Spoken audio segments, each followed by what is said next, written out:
Bismillahirrahmanirrahim. Assalamu alaikum. Welcome back to Radiology Vibes. Today we are gonna discuss about PCOS. PCOS क्या होता है?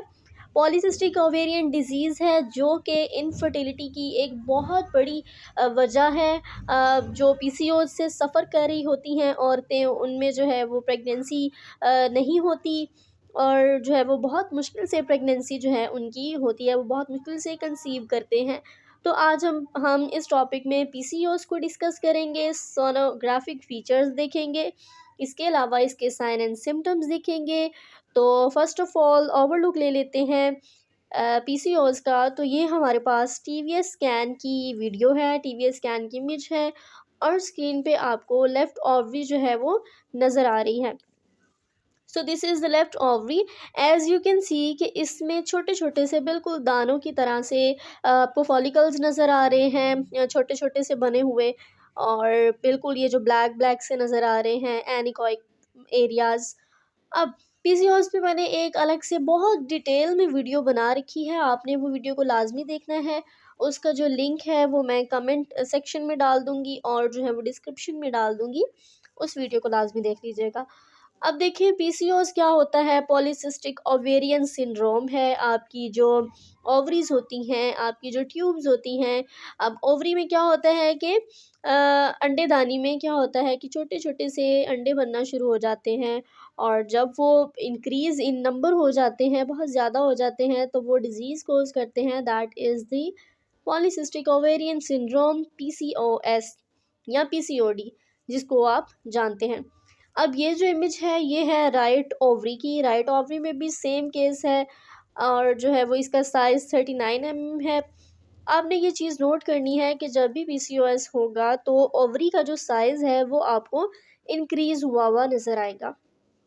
Number one is that ovary का size increase होगा, and number two is that same वही बात आ गई कि उसका वॉल्यूम इंक्रीज़ होगा। ओवरी आपको बहुत बल्की सी नज़र आएगी, और ये किस तरह से पड़े होंगे, बिल्कुल जैसे बीड्स होते हैं, जिस तरह से तस्बीह में मोती लगे होते हैं एक दूसरे के साथ जुड़े हुए, उस तरह से जो है आपको ये अल्ट्रासाउंड पे नज़र आएंगे, जैसे कि अभी आपने देखा था। तो इसी तरह से some like the same like the beads आपको नज़र आएंगे। तो इसको हम सोनोग्राफिक लैंग्वेज में कहते हैं कि पेरिफेरली अरेंज्ड फॉलिकल्स आपको नज़र आ रहे हैं।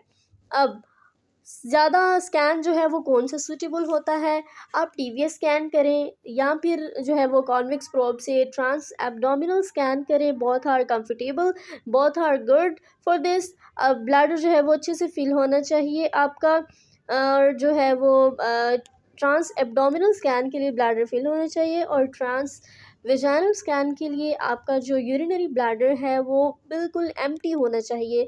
You have to make sure that your bladder is empty. Now we have a look on the image. अब इस स्कैन में जो है वो पेशेंट का ब्लैडर एम्प्टी नहीं है, सॉरी फॉर दैट। यूट्रस देखनी है, यूट्रस की आप एंडोमेट्रियम देखेंगे, उसको अच्छे से आपने चेकआउट करना है। देन आप पेशेंट की ओवरीज देखेंगे। अब बहुत जो लीन पेशेंट्स होते हैं उसमें ओवरीज आपको क्लियरली विजुअलाइज हो जाती हैं, क्लियरली आपको नज़र आ जाती हैं। लेकिन जो बहुत थोड़े मोटे पेशेंट होते हैं, थोड़े जो है वो बल्कि पेशेंट्स होते हैं, उनमें ओवरी को फाइंड आउट करना इज़ टेक्निक। सो मैंने आई हैव ऑलरेडी एक्सप्लेन्ड कि इस पर एक वीडियो है, उसको आपने देख लेना है। That is the detailed video, it's just like the overview. So अब क्या रीज़न्स होते हैं इसके होने के? मल्टीपल रीज़न्स हैं। फर्स्ट ऑफ ऑल तो अगर हम इसके सिम्टम्स देखें कि आपको कैसे पता चलेगा कि आप पीसीओएस से सफ़र कर रही हैं, आप जो है वो पीसीओएस डील कर रही हैं। तो आपकी जो स्किन पे होगा, आपको बाल आएंगे ज़्यादा स्किन पे, जो है वो आपको चिन पे बाल आएंगे, आपके बाजू पे, आपकी स्किन पे बहुत ज़्यादा बालों की ग्रोथ होगी, हेयरी ग्रोथ होगी। इसके अलावा आपको इरेगुलर मेंस्ट्रुएशन होगी, पीरियड्स जो हैं वो आपको इरेगुलर होंगे, और भी जो है वो इस तरह से मल्टीपल रीजंस होते हैं। सो अब आपने क्या करना है, you have to go for the gynaecologist and consult your gynaecologist about your symptoms and about the treatment of your disease. You have to go for the ultrasound, for the transvaginal और trans abdominal ultrasound. Then आपको जो है वो आप diagnose करेंगे, और जो है वो देन इसके अकॉर्डिंग इसका treatment.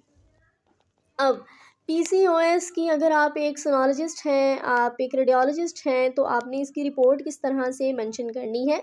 So there is the basic sentence for this. You have to write that peripherally arranged follicles measuring और काउंटिंग अप टू, ये मैक्सिमम जो है वो 12 से अबव होने चाहिए। 12 से अबव हो तो देन आप इसको कहोगे कि ये पीसीओएस है। आप इसके लिए बेसिक लाइन क्या लिखेंगे इम्प्रेशन में, डिस्क्रिप्शन में, कि peripherally multiple peripherally arranged follicles counting up to 10 to 12 और more than 12 is seen in the right और लेफ्ट ओवरी। और देन आपने इसका वॉल्यूम लिखना है, and the maximum volume of the ovary is up to 45, और जो भी आपका जो है वो वॉल्यूम आ रहा है, you have to mention that. और देन आप इसका इम्प्रेशन क्या देंगे पीसीओएस। यहाँ पे सवाल ये आता है कि आपने पीसीओएस को डायग्नोस करने के लिए अल्ट्रासाउंड कब करवाना होता है। अब आपने बहुत नोट किया होगा कि अक्सर जो गायनेकोलॉजिस्ट होते हैं, जब आप इनफर्टिलिटी या इरेगुलर मेंस्ट्रुएशन के प्रॉब्लम के साथ अपनी गायनेकोलॉजिस्ट को विज़िट करती हैं, तो वो आपको क्या कहती हैं कि आपने पीरियड्स के 12वें दिन अल्ट्रासाउंड करवाने आना है। अब पीरियड्स के 12वें दिन अल्ट्रासाउंड करवाने का क्या मकसद है, क्या मतलब है। ऐसा है कि पीरियड्स के 12वें दिन आपके जो है ओवरीज़ में एग की प्रोडक्शन जो होती है वो एक अच्छी क्वांटिटी में हुई होती है। अगर तो आपके एग्स की प्रोडक्शन नॉर्मल है तो दैट इज़ ओके, लेकिन अगर जो है वो फॉलिकल्स ज़्यादा बने हुए हों तो देन आप जो है वो डिज़ीज़ से सफ़र कर रहे हैं। तो 12th day is the best day for the scan of for the diagnosis of PCOS और अदर गायनेकोलॉजिकल इश्यूज़। तो दैट इज़ द रीज़न कि आपने जो है वो पीरियड्स के 12th डे या मेंस्ट्रुएशन के 12वें दिन आपने अल्ट्रासाउंड करवाना होता है। तो आई होप आपको आज की वीडियो बहुत अच्छी लगी होगी।